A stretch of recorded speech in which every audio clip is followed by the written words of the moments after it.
आगे बढ़ते हैं। नीट पेपर लीक का मुद्दा इस वक्त देश का सबसे बड़ा मुद्दा है। सुप्रीम कोर्ट में आज नीट यूजी 2024 के दोबारा परीक्षा कराने की मांग वाली कई याचिकाओं पर सुनवाई हो रही है। सुप्रीम कोर्ट में 3 जजों की बेंच इस पर सुनवाई कर रही है। इस बेंच में chief justice DY Chandrachud, justice JB Pardiwala और जस्टिस मनोज मिश्रा शामिल हैं। इन याचिकाओं में पेपर लीक और बाकी गड़बड़ियों का हवाला दिया गया है। इन याचिकाओं में कहा गया है कि नीट यूजी 2024 की परीक्षा रद्द की जाए, ये परीक्षा दोबारा से हो, काउंसलिंग पर रोक लगाई जाए और रिटायर्ड जज की अध्यक्षता में जांच हो। इन सब याचिकाओं के मद्देनजर रखते हुए 38 याचिकाओं में सबसे पहले सुनवाई नीट की दोबारा परीक्षा की मांग वाली याचिका पर हो रही है। क्योंकि सवाल छात्रों के भविष्य से जुड़ा है, लिहाजा सभी की निगाहें इस वक्त सुप्रीम कोर्ट पर टिकी हुई।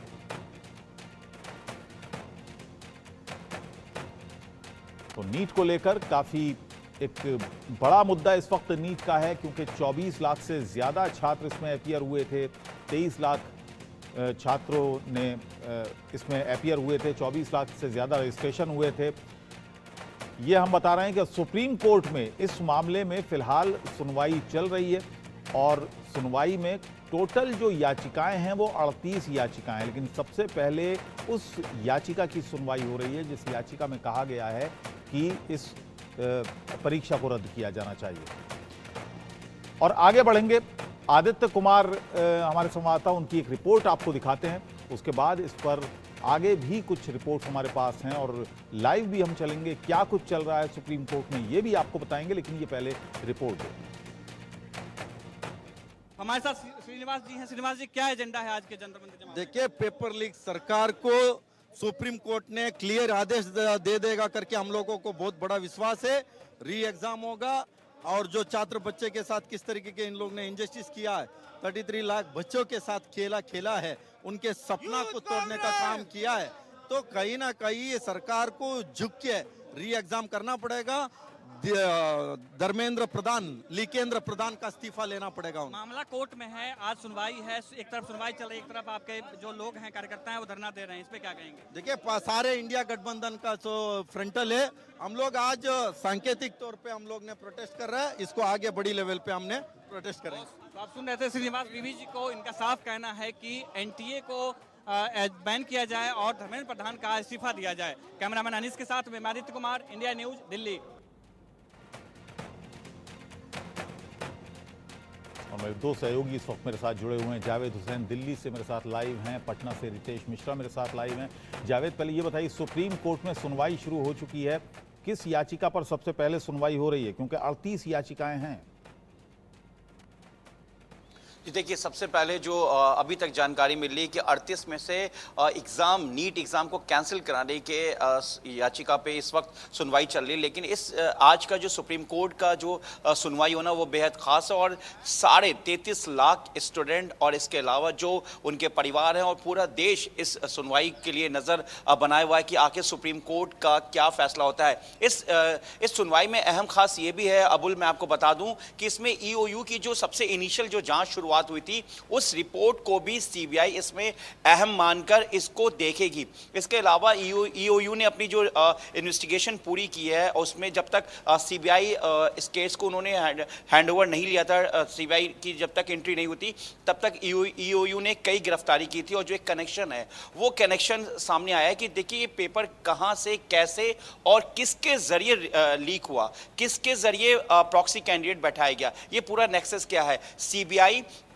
के हैंडओवर होने के बाद जो है सीबीआई इस केस को परत दर परत आगे बढ़ाती जा रही है अपनी इन्वेस्टिगेशन। और अपने हल्फनामा में सरकार ने यह भी जिक्र किया था सुप्रीम कोर्ट में कि एग्जाम को कैंसिल ना किया जाए। और उसमें उन्होंने बताया था कि देश की केंद्रीय जांच एजेंसी सीबीआई इस पूरे मामले की जांच कर रही है। इसके अलावा उन्होंने बताया कि लोकल जो डिस्ट्रिक्ट पुलिस है यूनिट है, उन्होंने भी इस पूरे मामले में जांच की है। सीबीआई अब जो रॉकी है, रॉकी के बारे में जानकारी मिल रही है कि बंटी की की गिरफ्तारी के बाद कई क्रॉस वेरिफिकेशन किया गया इस इन्वेस्टिगेशन के दौरान, कई लोगों का आमने सामने कन्फ्रंट कराया गया, क्योंकि रॉकी का जो सबसे बेहद खास है बंटी और इसका एक दूसरा एसोसिएट है अमन, इन दोनों को कुछ ही एक ही दिन के गैप में सीबीआई ने गिरफ्तार किया था, क्योंकि अमन की गिरफ्तारी पहले हुई थी धनबाद से, उसके बाद झड़िया से बंटी की हुई थी।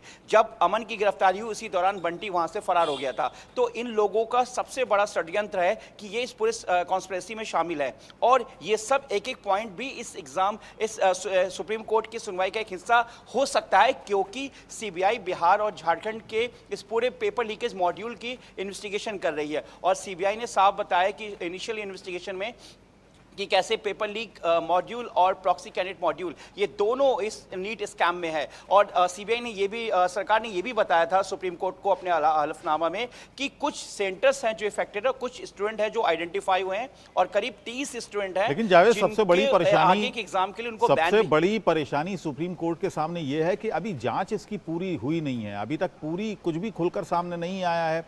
अभी जांच चल रही है, सीबीआई भी जांच कर रही है, या बिहार में जो जांच चल रही है वो एक अलग से जांच चल रही है। तो ऐसे में अगर पूरी परीक्षा रद्द होती है या कोई फैसला सुप्रीम कोर्ट लेता है तो बहुत सारे ऐसे भी छात्र हैं जिन्होंने बड़ी ईमानदारी से परीक्षा दी है, उनका क्या होगा? तो बहुत सारे सवाल अभी सीबीआई के सामने भी हैं, सुप्रीम कोर्ट के सामने भी हैं। क्या ये सवाल मेरे लिए अबुल या रितेश? देखिए अबुल, इसमें जो सुप्रीम कोर्ट में जो इस पूरे मामले की सुनवाई हो रही है, इसमें सबसे अहम यह है कि हर एक लीगल एस्पेक्ट से इस पूरे सुनवाई को सुना जाएगा, क्योंकि 38 याचिका है इस पे। और सबसे पहला जो एग्जाम को कैंसिल लेकर जो स्टूडेंट्स की तरफ से याचिका दी गई है उसकी सुनवाई हो रही है। इसमें जो एक अभी लंबी बहस चल रही है, इसके अलावा 37 और है। तो अमूमन है कि देखिए लीगल मामले में अभी इसमें थोड़ा समय लग सकता है, क्योंकि सुप्रीम कोर्ट एक तरफ देख रही है क्योंकि सारे जो स्टूडेंट है तकरीबन 28 लाख के करीब स्टूडेंट जो हैं उन्होंने वो इस पूरे एग्जाम से जुड़े हुए हैं, उनका पूरा परिवार है, आगे के स्टूडेंट का जो फ्यूचर है इसमें। और दूसरी तरफ जांच चल रहा है, जांच हर स्टेज पर है। संजीव मुखिया अभी तक फरार है, रॉकी फरार है, लेकिन सीबीआई का यह दावा है कि जल्द से जल्द रॉकी को गिरफ्तार कर लिया जाएगा, क्योंकि बंटी और अमन से कई अहम सुराग मिले हैं। पेपर कैसे लीक हुआ, कहां पहुंचा, किसके जरिए हुआ, क्वेश्चन पेपर कितने देर पहले हुआ। चलिए पटना चलते हैं, रितेश इस वक्त मेरे साथ बने हुए हैं। क्या कहां तक पहुंची है इस पेपर लीक की जांच, क्योंकि शुरुआत यहीं से हुई थी, गिरफ्तारियों की शुरुआत यहीं से हुई थी। रितेश, जांच यहां पर कहां तक पहुंची है? क्या कुछ और गिरफ्तारियां भी हुई हैं? क्या जो गिरफ्तारियां हुई हैं उनसे पूछताछ में जो कुछ सामने आया है, क्या कुछ सामने आया है? अब बिल्कुल देखिए, सबसे बड़ी बात है कि रिमांड पर लिया गया है बंटी, रिमांड पर लिया गया है अमन। इन दोनों से काफी महत्वपूर्ण जानकारी सीबीआई को मिली है और सीबीआई की जो सोर्सेज हैं हमारे, उनके कई सारे जो टीम्स है, सीबीआई की कई सारी जो टीम्स हैं देश के अलग अलग हिस्सों में रेड कंडक्ट कर रही हैं, क्योंकि उनके ऊपर भी प्रेशर है।